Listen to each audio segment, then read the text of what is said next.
It was bitter cold that night. The wind slapped at my cheeks like I owed it something, and the snow bit through my wool boots. I was coming home from my night shift to the diner, clutching a paper bag with leftover soup I planned to warm for dinner. My bones ached, and all I could think about was how good my heater would feel. But just as I turned the corner to my street, I saw him. A man sitting hunched on the sidewalk near the bus stop. No coat. Thin shirt. His lips were blue. He wasn't begging. He wasn't even moving. Just sitting. Silent. I paused, heart stuttering. It wasn't the first time I'd seen someone down on their luck, but something about this man felt different. His face was young but weathered, like he'd aged far too fast. His hands trembled as he tried to tuck them under his arms. I could have walked past. Honestly, I wanted to. I was tired. I had my own struggles. My son was between jobs again. My pension barely covered groceries. But something in me said, stop. So I did. I slowly approached, and he looked up, startled, wary. His eyes were the clearest shade of green I'd ever seen, but hollow. So very hollow. Are you okay? I asked, keeping my voice low and kind. He didn't answer right away, just shook his head and let out a breath that looked like smoke. I don't want trouble, he mumbled. I smiled softly. You're not trouble, just cold. Without thinking too much, I shrugged off my coat, the one my late husband gave me on our last Christmas together. It was my warmest, my favorite, but in that moment, it felt like the right thing. Here, I said, kneeling to help him slip it on. You'll freeze out here. His eyes went wide. No, I can't take that. Please. But I insisted. He looked like he might cry, but he didn't.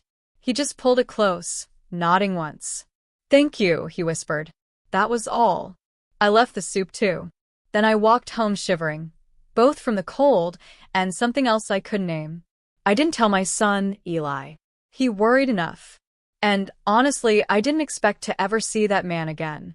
But exactly 7 nights later, just as Eli was making tea in the kitchen, there was a knock at the door. Can you get that, Mom? He called. I opened it. Then I heard the cup shatter behind me. Because when my son came to see who it was, he froze. And I realized he knew the man standing in my coat. Eli stood like he'd seen a ghost. His mouth opened, but no words came. His eyes bounced between the man and me like his brain couldn't process what was happening. Meanwhile, the man, still wearing my coat, just gave a small, almost sheepish smile. Hi, he said, voice softer than I remembered. Didn't expect this, did you?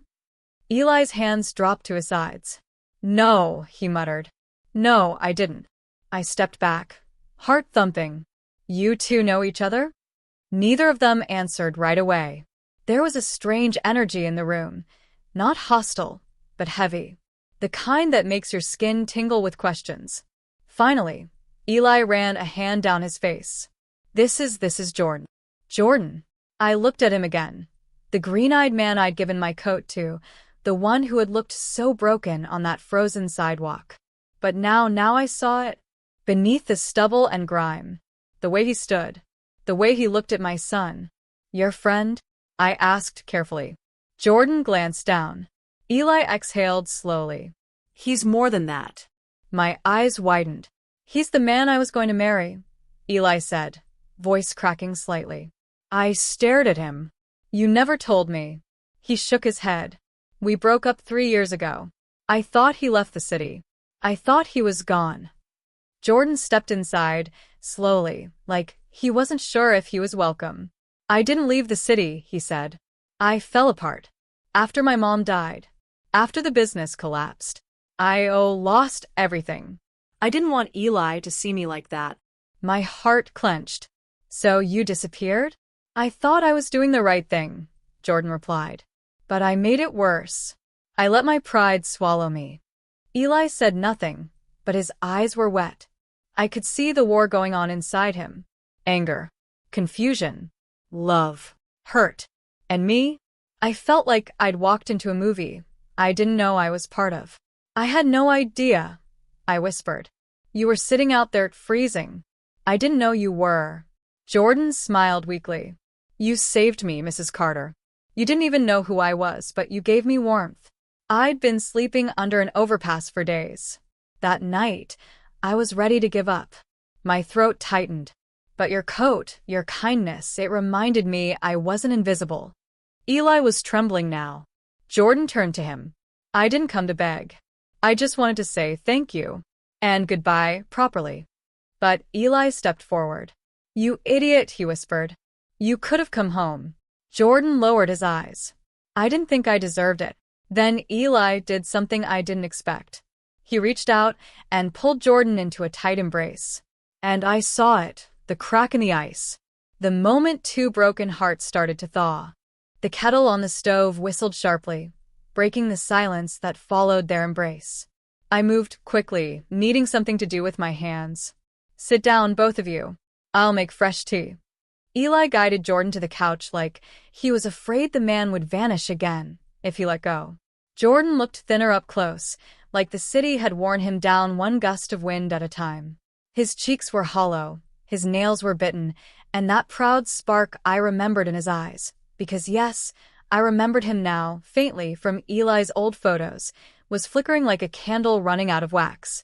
I poured 3 cups of tea and brought them in on the old wooden tray, the one with the chipped edge and faded floral design. Eli smiled faintly when he saw it.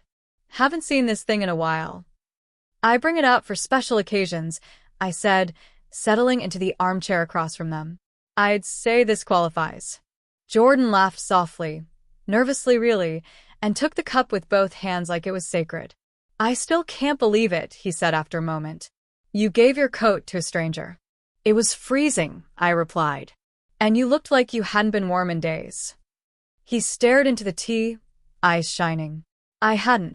We sipped in silence for a while, the only sound the crackle of the small fireplace Eli had helped me install last winter. It was quiet but not uncomfortable. The kind of quiet that holds weight, not emptiness. Eli finally broke it. Why didn't you call me? He asked, voice raw. Jordan didn't flinch. I tried. Once. But I hung up before you picked up. I couldn't face you, Eli. Not after everything.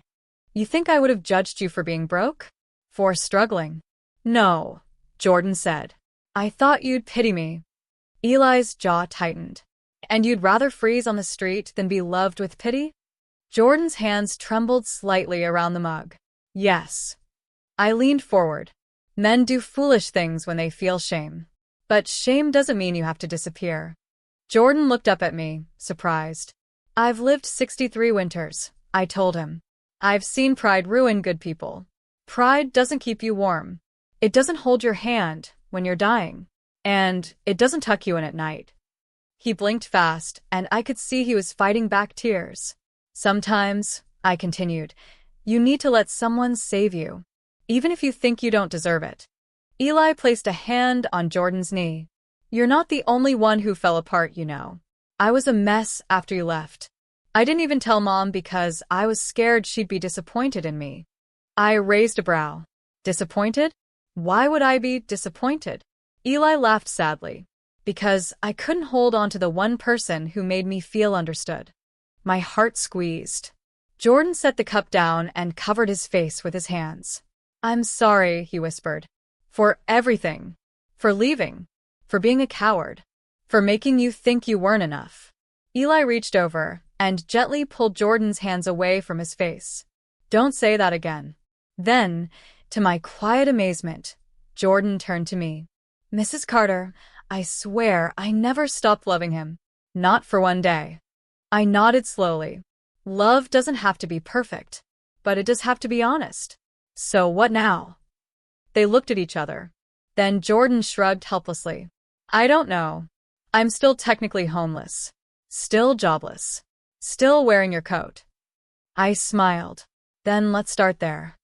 Jordan blinked. What do you mean? You'll stay here, I said. In the guest room. Eli's eyes widened.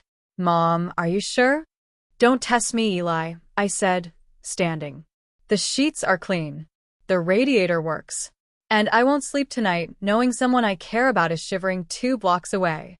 Jordan opened his mouth, but no sound came out. Instead, His eyes filled until a single tear slipped down his cheek. "I don't know what to say," he finally whispered. "Say thank you," I told him, "and eat something before I change my mind." He laughed through the tears. "Thank you." And just like that, a broken man started to become whole again, not with grand gestures, but with soup, tea, and kindness. Part 4. Pieces of the past laid bare. That night, the house felt different. Not just warmer, but fuller. Like air had returned to a room that had been holding its breath for too long. After dinner, simple grilled cheese and tomato soup, but the way Jordan thanked me, you'd think I served him filet mignon.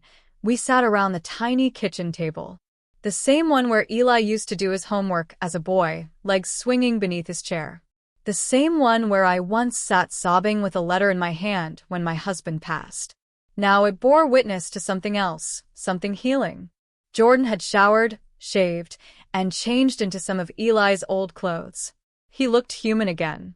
Still a little gaunt, still a little shaky, but not invisible anymore. And the way Eli looked at him, there was pain there. Yes. But also something stronger. Like he was rediscovering a page in a book he'd once memorized. "You know," I said, stirring my tea. "I do remember you now." Jordan smiled faintly. "From before. MHM. You came for Eli's birthday, what, 4 years ago?" Brought him a leather-bound journal. Sat in that corner chair and barely said a word. He chuckled. "I was nervous. You were intimidating." "I was wearing a cat apron," I said flatly. "Exactly," Jordan grinned. "No one messes with a woman who proudly wears cats on her chest." Eli burst out laughing, and just like that, the stiffness broke again. But it didn't last long, because then Jordan's face grew serious.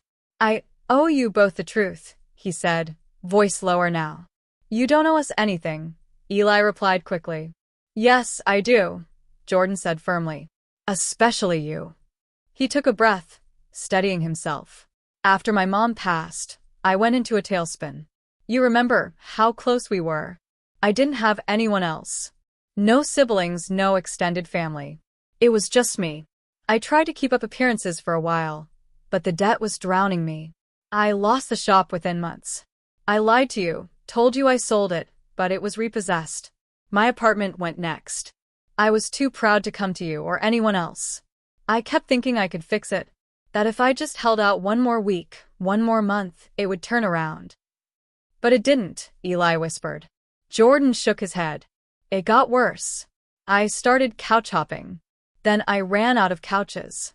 I slept in shelters, cars, alleys. It's humbling. You learn fast how quickly people look through you." I swallowed hard. "But you survived." "Barely," he said. "Until last week." His eyes met mine.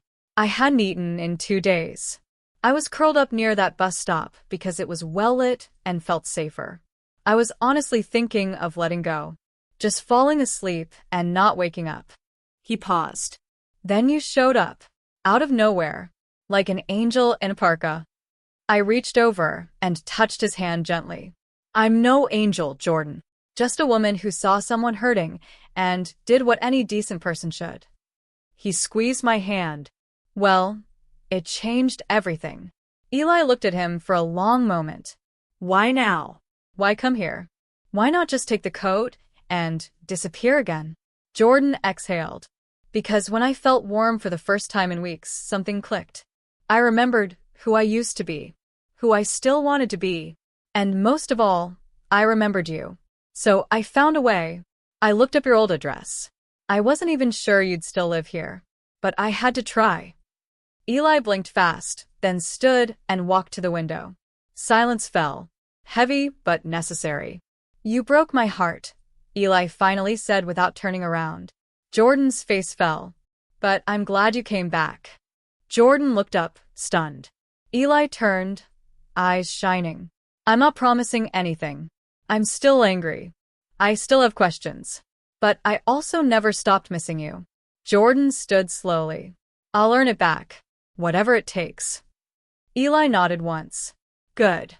And me?" I wiped my eyes quietly and smiled. Because sometimes the most powerful revenge is redemption. And sometimes, the coldest winters give way to the warmest homes. By morning, snow blanketed the backyard like a fresh page.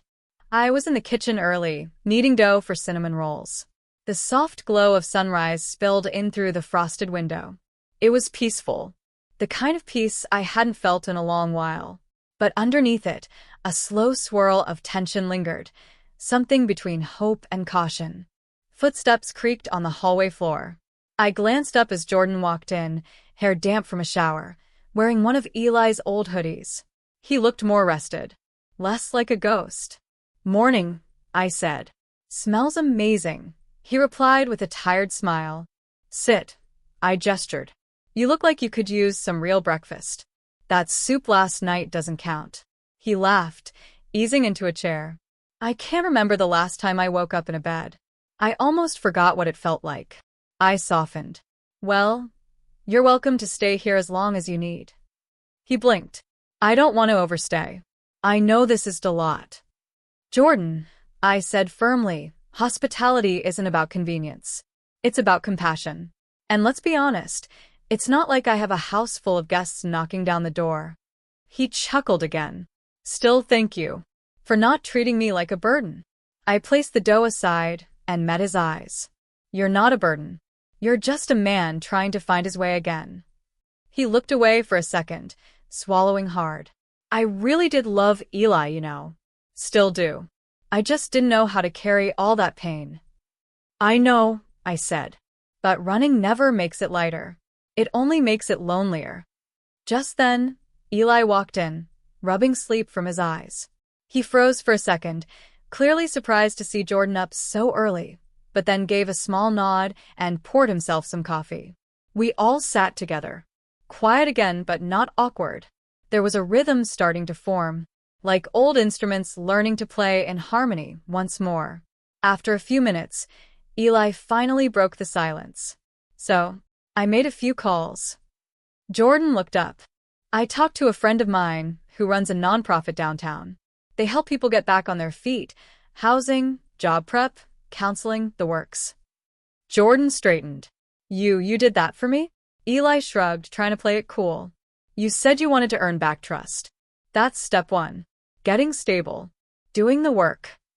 Jordan nodded, eyes wide with gratitude. "Absolutely. I'll do whatever it takes." Eli took a sip of coffee. "There's a meeting tomorrow morning at 9. I'll go with you." I couldn't help smiling. Jordan looked between us.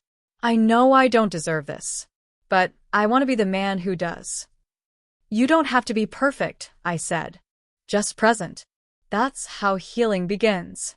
A pause. Then Jordan looked directly at Eli. "Would it be okay if we talk later? Just us?"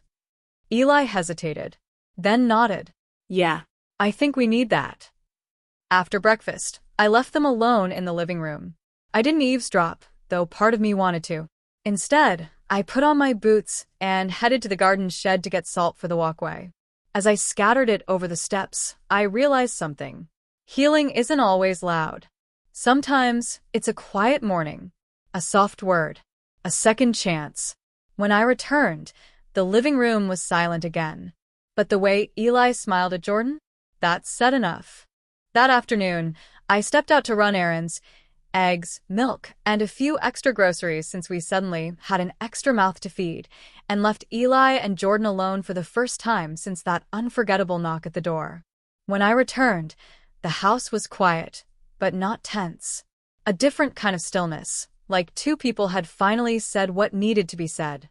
Eli was in the backyard, leaning on the old wooden railing, staring into the pale winter sun. Jordan sat on the steps, arms resting on his knees, his head tilted back as if trying to let the sunlight warm what life had left cold. I opened the screen door slowly. "Everything okay?" Jordan turned first. "Yeah. Actually, yeah."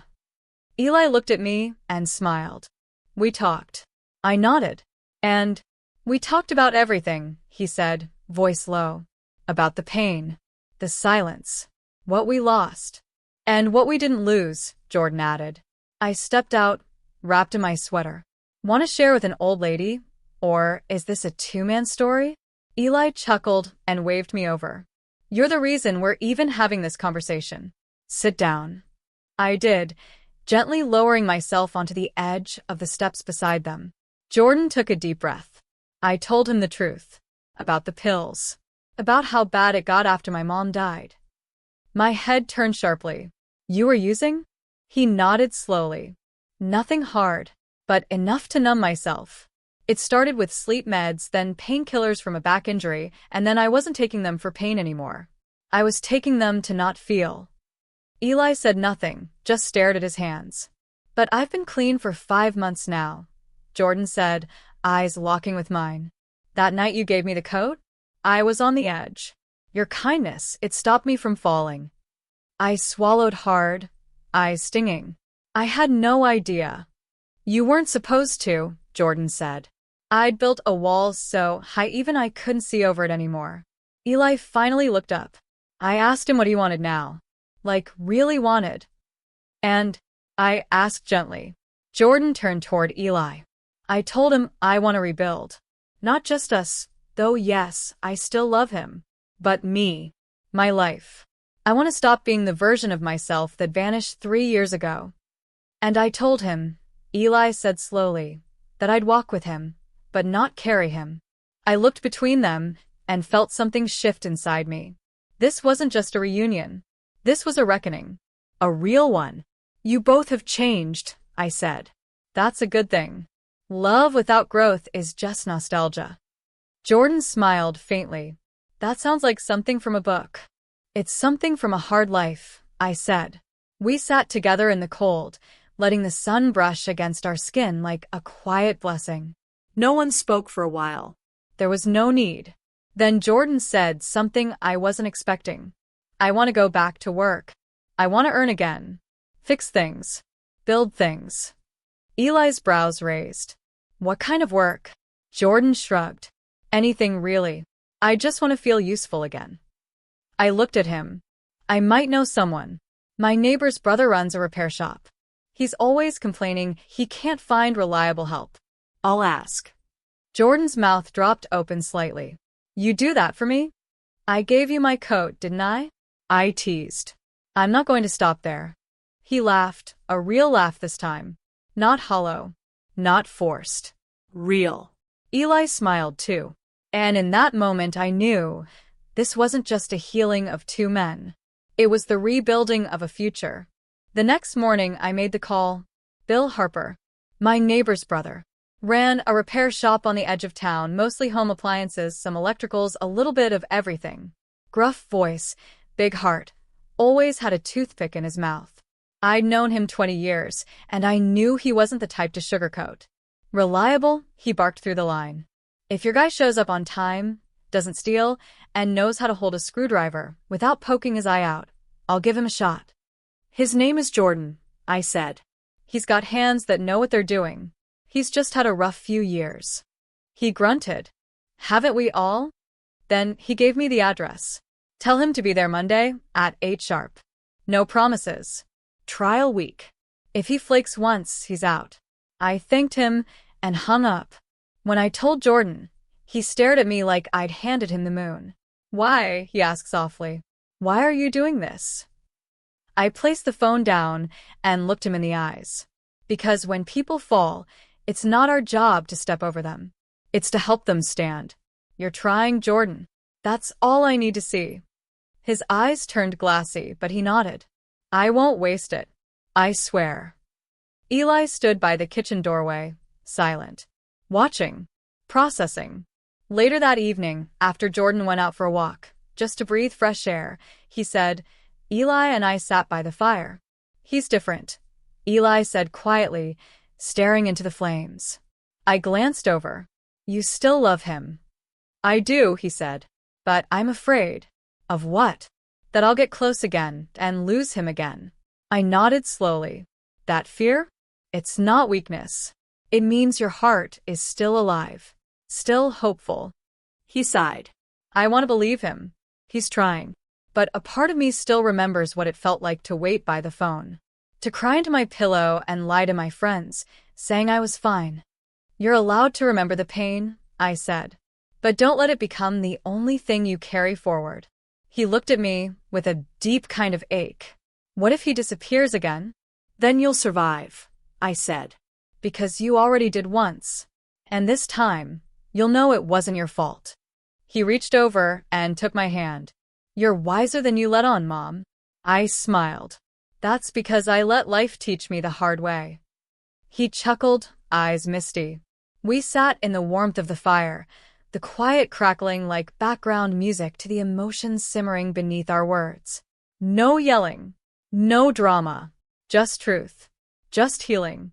By the time Jordan came back, cheeks flushed from the cold, Eli had already set out 2 cups of hot cocoa. Come sit, he said. Jordan hesitated, then smiled. And as he slid into the chair beside Eli, I saw it again, the flicker of something returning. Trust. Hope. Maybe even love. It was quiet, but it was real. Monday came fast, cold, and sharp. I was already up by 6, the way old habits refuse to sleep in. The house was still, but I could feel the nerves hanging in the air like mist, especially from the room down the hall. Jordan hadn't slept much. I heard his footsteps creaking the floorboards through the night, pacing. At one point around 2 a.m., I thought I heard him muttering to himself. I didn't get up, though. I knew some battles had to be fought in solitude. But by 7:10, he came into the kitchen dressed in borrowed jeans and a flannel shirt Eli had found in the back of his closet. Hair combed, eyes tired, hands trembling slightly. You look good, I said, flipping a pancake. Like someone about to punch a new day in the face. He laughed, nerves twitching at the edges. I haven't worked a real job in over 2 years. What if I mess this up? Then you learn. That's all, I said calmly. But I've got a feeling you won't. Eli came in just then, jacket half-zipped, holding 2 mugs. Black coffee for courage, he said, handing one to Jordan. And a second one in case the first doesn't work. Jordan took it with both hands like it was precious. Thanks, man. Their eyes met. It was a simple moment, but it carried a weight. A history. And maybe, just maybe, a beginning. By 7:45, they were out the door, the sky still tinged with a sleepy gray-blue. I stood by the window and watched them cross the front lawn together. Jordan walked a step behind Eli, shoulders square but tense. Eli glanced at him, said something I couldn't hear, but Jordan nodded, and then they both smiled. That smile stayed with me all day. At noon, while folding laundry, my phone buzzed. A message from Eli. He's doing great. Bill already yelled at him twice, so you know it's going well. I laughed out loud. That night, dinner felt different. Jordan came in smelling like grease and steel, his hands black under the fingernails. He looked tired, but the good kind of tired. The kind that clings to people who've worked hard and know it mattered. Eli gave him a clap on the back. He fixed a toaster, a garbage disposal, and figured out what was wrong with a walk-in freezer. Bill didn't fire him. Said he might even pay him. Jordan beamed. It felt good. Like I was me again. Like I wasn't some shadow hanging around people's pity. You were never a shadow, I said. You just forgot you had a light. Later that evening, I heard the 2 of them talking on the porch. No arguments. No tears. Just low, steady voices. Occasionally, one of them laughed. Once, I heard Eli say, I miss this. Then silence. I didn't interrupt. They needed that space. Just them. But what I didn't expect was what happened next. At nearly 10 p.m., Jordan knocked on my bedroom door.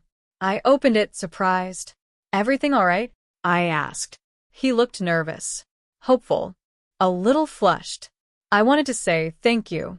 Again. But also ask something. I stepped aside and let him in.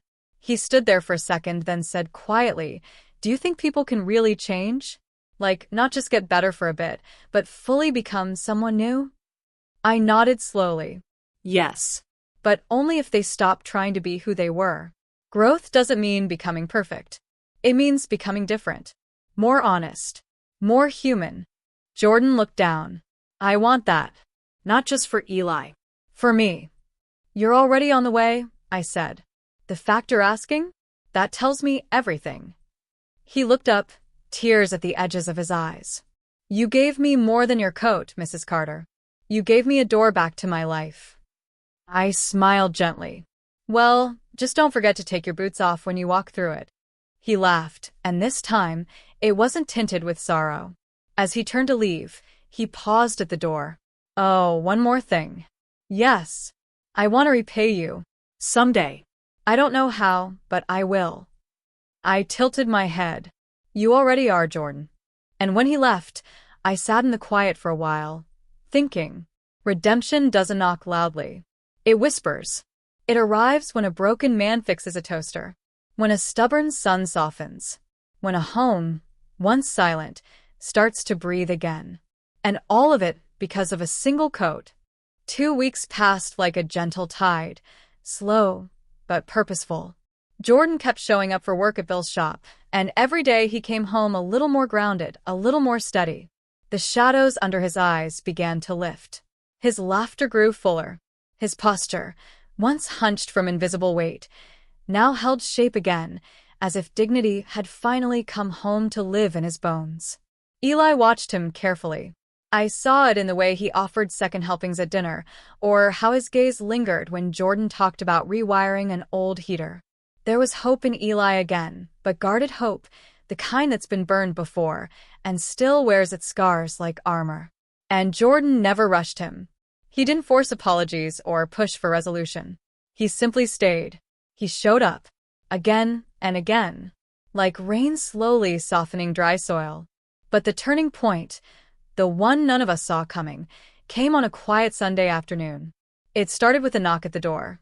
I was in the kitchen, peeling apples for a pie.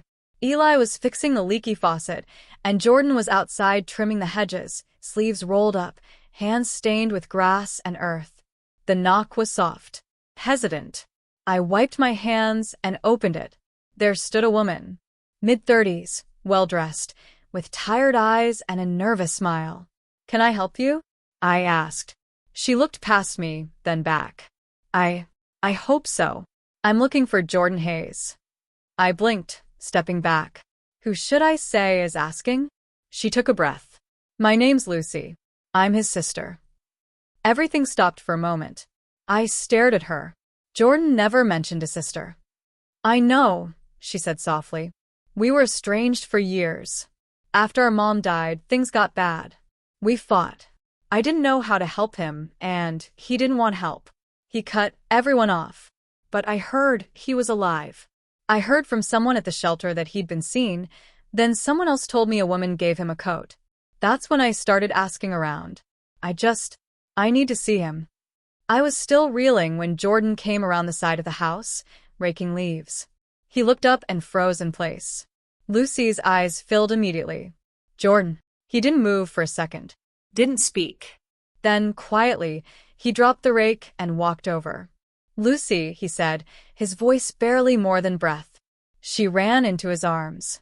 They stood there, clutching each other like survivors pulled from different sides of the same storm. Both crying, both shaking, both broken and trying to mend. Eli stepped out onto the porch, watching it unfold. He didn't interrupt. Neither did I.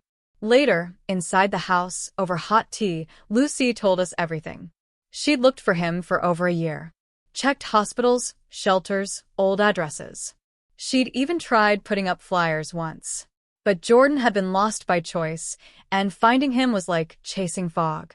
"I didn't know how bad it got," she said, dabbing her eyes. "I thought you were just angry." "I was," Jordan admitted. "At everyone. At myself. At life. But mostly I was ashamed. I didn't want you to see me like that." Lucy reached across the table and grabbed his hand. "I didn't want you perfect, Jordan. I wanted you alive." The words hit something in him. He closed his eyes, nodding. Later, as the sky dimmed and the kitchen lights cast warm gold on the walls, Lucy stood to leave. "I've got a guest room at my place," she said.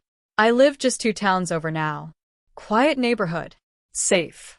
If you ever want to visit or stay, I'd love to have you." Jordan looked at Eli. It was subtle, but there was something in his eyes. A silent question. A need for permission or reassurance. And Eli, after a pause, nodded. "You should go," he said gently. See her. You've got more than one home now. Jordan smiled. I'll visit. But this house that saved me. So I'll always come back. Lucy left with a hug and a promise to return next weekend. That night, Jordan sat with Eli on the back steps, watching stars scatter across the sky like spilled sugar. She found me, Jordan whispered. No, Eli replied. You let yourself be found. There was a long silence. Then Jordan said something I never thought I'd hear. Do you think one day you could ever see me as someone worth loving again? Eli didn't answer right away. Then slowly, softly, Jordan, I never stopped. Jordan turned his face to the sky, and I swear, I saw tears, but they weren't from grief anymore. They were from grace. Spring came quietly, not with a grand parade of flowers or trumpets of sunlight, but slowly, subtly. The snow melted in whispers. The wind softened. The trees outside our house, bare and brittle for months, began to bud with a kind of stubborn hope. I watched it all from my favorite chair by the window, knitting needles idle in my lap, tea cooling on the side table. But this spring was different, because this time, the warmth didn't just come from the sun. It came from inside the house. Jordan had started working full-time with Bill. Not just part-time trial work, but real hours, real pay, real trust. Bill even started relying on him for tough jobs, once calling him the only guy in this county who actually thinks before touching a fuse box. And Jordan? He glowed under it, not in a flashy way, not like a man who needed applause, but like someone who finally understood what it meant to stand on solid ground. Every evening, he came home with dust on his boots and stories on his tongue. He'd sit at the table with Eli and laugh, big, belly-deep laughter. Sometimes they'd bicker, too, about dumb things. Which movie to watch? Whether ketchup belonged on scrambled eggs. If cold pizza counted as breakfast. But even the arguments had warmth, like the two of them were finding new ways to belong to each other. Eli, for his part, changed too. His eyes weren't so guarded anymore. He smiled more. Stopped checking his phone with that anxious twitch. Started humming again while doing dishes, a habit I hadn't heard since before Jordan disappeared. And then came that evening. It was a Saturday. The kitchen smelled like garlic and rosemary. I was making roast chicken the way my husband used to like it. Eli kept slipping spoonfuls of mashed potatoes when he thought I wasn't looking, and Jordan was outside tending the little garden he'd started behind the shed. Said it helped him think. Said it felt good to grow something with his hands again. When he came inside, cheeks flushed from the breeze, he looked nervous. Not anxious. Just ready. After dinner, he stood up slowly. There's something I'd like to say, he began, looking at both of us. We quieted, watched him. He took a small box from his back pocket, plain wood, smooth edges. He opened it with trembling fingers. Inside was a silver ring. Simple. No diamonds. No frills. Just honest metal. Eli's eyes widened. Jordan looked straight at him. I'm not who I was 3 years ago, he said. I was lost. Bitter. Running from everything that hurt. But you were the one thing I never stopped missing. Even when I thought I didn't deserve to miss you. He swallowed hard. I don't know what the future holds. I'm still learning how to be a better man. A better partner. But if you'll let me, I want to spend the rest of my life showing you that you were always the one who made me want to be more. A pause. Heavy. Raw. I'm not asking for fireworks or fairy tales. Just your hand. Your trust. Your heart. Eli blinked. Once. Twice. Then reached for the ring. But he didn't put it on his finger. He slipped it onto Jordan's instead. You already have my heart, Eli said. Now, let's build the rest together. I couldn't hold back the tears. I didn't even try. That night, there were no fireworks. No champagne. No Instagram perfect moment. Just two men, quietly holding each other in my living room. And me, sitting nearby, knitting a new scarf, smiling through tears, whispering thank you to the silence. The following week, they registered for a small courthouse ceremony. Nothing big, just a few close friends. Jordan's sister came, eyes beaming. Bill showed up in a flannel suit jacket that didn't quite fit. I wore my good shoes and the pearls my husband gave me on our 30th anniversary. And after they exchanged vows, Eli turned to me. "None of this would have happened without you, Mom." I shook my head, smiling. All I did was give a stranger my coat. Jordan stepped forward and kissed my cheek. "No," he said gently. "You gave me my life back." Months passed. Seasons turned. Jordan and Eli bought a fixer-upper 2 blocks down. I helped paint the kitchen walls. Jordan got a certification in HVAC repair. Eli started writing again.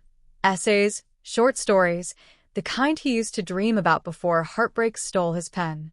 And me? I still sit by the window some mornings, tea in hand. Sometimes I look at the coat closet and think about that cold night, about the man shivering at the bus stop, about the knock on the door that changed everything. Not all miracles come with trumpets. Some come with frost, a quiet heart, and a coat.